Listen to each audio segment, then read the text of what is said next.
За өглөө хэлбэр үргэлжилж байна. Бид энэ хэсэгтээ бордооны одоо англи тий бордоо бидний амьдрал ямар чухал хэрэгцээтэй талаар мэдээлэл үзүүлэлээ үргэлжлүүлээд та бүхэндээ дараагийн зочдод танилцуулах гэж байна. За манай студид техник технологи политехник коллежийн багш ногоон зөвлөлийн гишүүн Уянга за мөн техник технологийн политехник коллежийн газар зүйн багш Сумьяд орсноор өргөдөж ирсэн. Өглөөний минь төргий сайхан амарцгаасан уу? За өглөөний минь сайхан амарсан уу? Баярлалаа. Сайхан өглөө байна.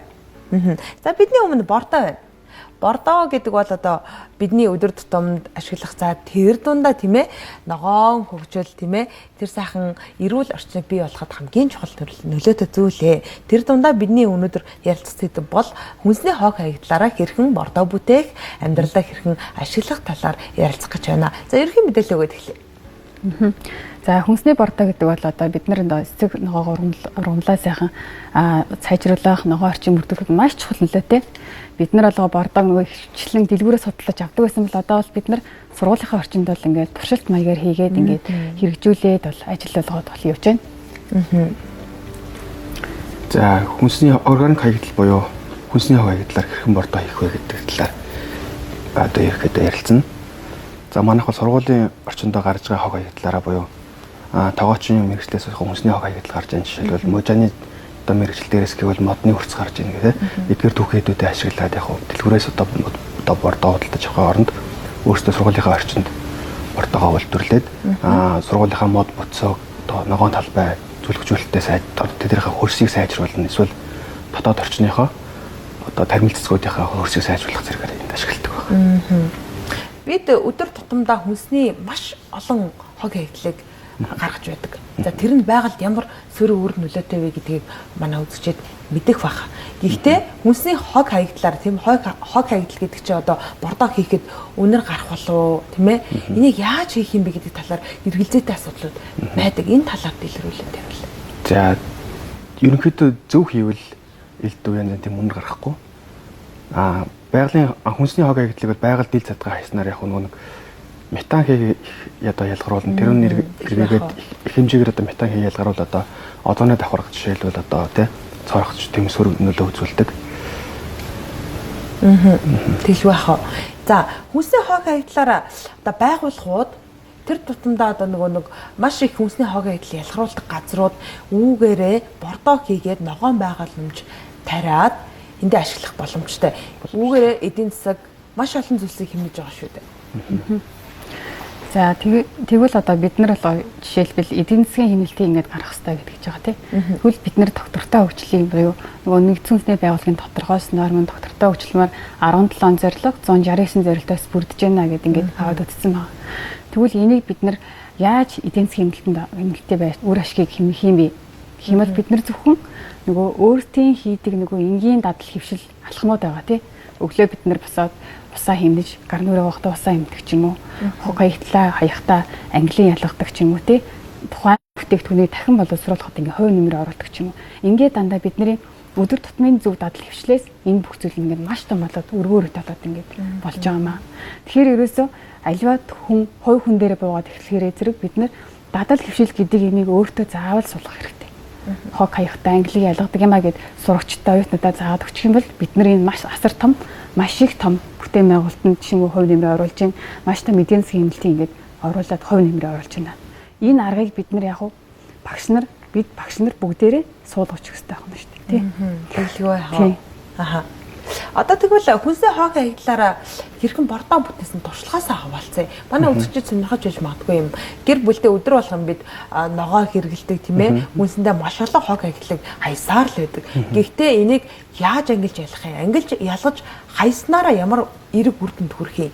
За ангилж ялгаад түүгээрээ хэрэгтэй одоо тий хог хаягдлыг ялгаж аваад бордоо бүтээхээрээ бас одоо яаж бүтээх юм гэдэг талаар.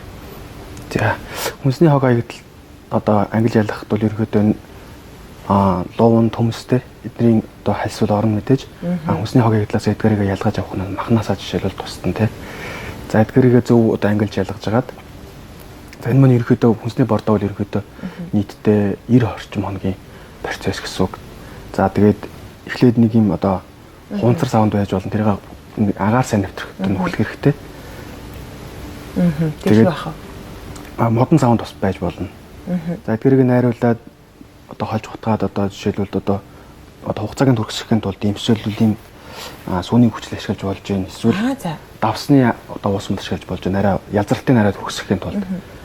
За тэгээд өдөр болгон одоо гэрээс одоо ахугаас гардаг хүнсний хавьглаа дээр нэмээд давхарлаад явна гэсэн үг. Давхар уусгаад явна гэсэн үг.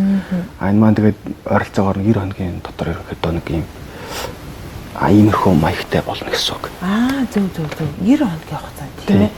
Одоо манай гэр бүл одоо айл өрхүүд маань тасалгааны цэцэг тарьж ургуулдаг олон хүмүүс байдаг шүү дээ тийм ээ. Бордоогоо дэлгүүрээс худалдаж авдаг. Гэхдээ хүнснээс гарч байгаа одоо жишээ нь хүнсний хог айтал тийм ээ. Ялоонгийн хог айтал. Хальснууд энэ ч өөрөө ийм бордоо болох юм аа. Ийм гоё зүйлсийг бид өөрсдөө бүтээж болох юм аа гэдгийг одоо өөрөөр харуулж шүү дээ тийм ээ. За яаж одоо шат амжилгын ярил. За бид яг юунаас эхлэх ёстой гэдэг юм тийм ээ. Одоо оюутнуудаа, залуучуудаа энэ эрэг сайхан зүйлсийг дуршлагыг түгээж байна гэдг нь ирээдүйн тэр олон тийм ээ одоо иргэдийг бэлтэж байна гэсэн үг юм. Одоо нэг үйл явцын багш ингээд хийгээд давхаргаар нэг үз. За тэгээд зөвлөлөө харуулъя. За энэ бол бидний одоо хоолой ихтэй гардаг одоо хүнсний хог аягдал. За. За доор нь сайхан хуураа орцуул буюу модны өрц эсвэл хивэг байж болно. Гэрийгээ дэвсээд өгнө. За. За тэгээд дээр нь энэ кофений шаар аж болно, цайны шаар аж болно бас эдгээр аягдал ер нь нийлүүлж хийж. За.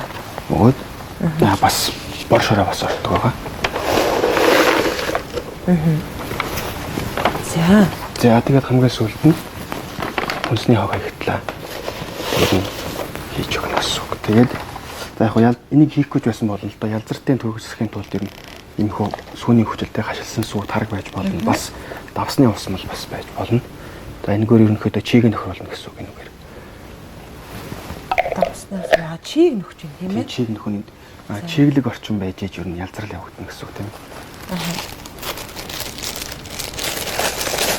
За тэгээд энийг ингээ сайхан хутгах юм байна. Тэгээд хутгах юм тийм. За хайлаа орсон найрхуудаа үзүүлчихтэй дахиад энэ тавьж болчих тийм ээ. Нийсвэ юу яарлаа? Модны өртөс. Цай кофений шаар. За тэгээд хүнсний ногооны хаягдал. Тэгээд бор хөрс. За эдгээр дээр бас нэг юу хацсан навч байж болно, сүрэл байж болно. За. Тэгээд энийг ерөнхийдөө ингээд агаар сайн орох нөхцөлд ерөнхийдөө хадгална гэсэн үг. Эндээс нь нүгэлдэг ч юм уу те тагийн бас цаалдаг ч юм уу. За ингээд ерөнхийдөө энэ дээр өдрөдөртөө одоо ахугаасаа гардаг хүнсний хаятлаа дээр нэмээд давхарлаад ингээд давхар уусгах явна гэсэн үг. Тэгээд энэ маань ерөнхийдөө ойролцоогоор нэг 90 орчим хоногийн процесс болоод нийтдээ эцсийн бүтээгдэхүүнтэй нэг иймэрхүү ойн хөвдлөг хөрс шиг иймэрхүү хөнгөн хөрс гэдэг байна. Ингээд задарсан байвал яг бордоо маань бэлэн болж байгаа гэж бодож байна. За савны тухайд одоо манай үзэгчид бас бодж болох юм тийм ээ. Хувцар савнд болохгүй болов уу? Төмөр савнд хийх хэрэгтэй юм болов уу? Болно. Яг агаар сайн нэвтрүүлэх ер нь ерөнхий үндсэн зорилт нь бол модон савн дотор одоо даван буюу тийм агаар сайн нэвтрүүлэх зүйлээр доторлоод хийчихвэл сайн. Хувцар савнд ахын нөхцөлд ингээд хийж болно. Болдог. Гэхдээ нэг нөхөл сайн цоолж өгнө, агаар сайн нэвтрүүлнэ, агаар сэлгэлтийг хийж өгнө гэсэн үг. Тэгжээж гүйцэд нөгөө ялзрал маань явагдана гэсэн үг. Хөрсвөл нөгөө нэг ялзмагжиж илүү үржил шимэн сайжирна гэсэн үг. Хөрсний ялзамгийг юу сайжруулах вэ гэхээр энэ бордоо сайжруулна гэсэн үг. Одоо хүнсний хог аягдал гэхээр олон төрлийн хог аягдал байна шүү дээ. Тийм. Тэгэхээр хийж болохгүй зүйл гэж байх уу? Энэ дээр ер нь сонгон, цитрусийн төрлийн жимсний айлсуудыг хийвэл илүү одоо удаан хавцтай болдог учраас хийхгүй бас зарим тохиолдолд махыг бас хийх хөргөлдөг юм билээ.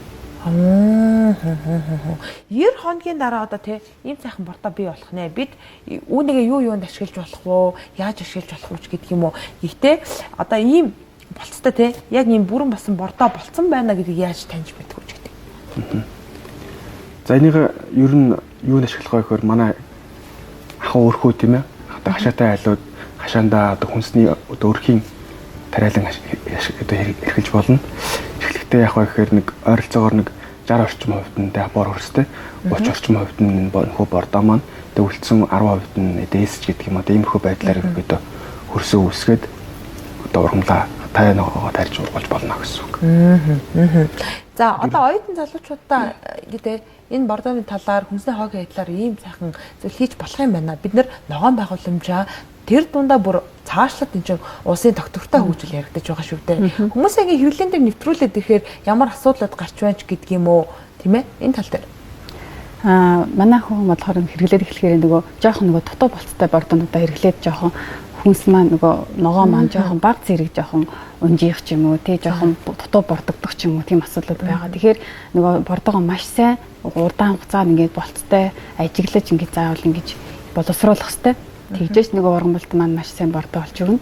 Тэг ийм хөвдөн зөөлөн хөрс бол ургамлыг илүү урах орчин нөхцөлийг сайжруулна, үндсийг илүү бэхжүүлнэ гэдэг юм уу те. Илүү их эрдэс, кальц баялагаар, кальцаар баялагч гэдэг юм уу ийм одоо айгу зөөлөн байгаа учраас нөгөө соёолж байгаа ургамлыг чинь маш сайн дэлгэрүүлэх юм ийм болоо ач холбогдолтой байгаа.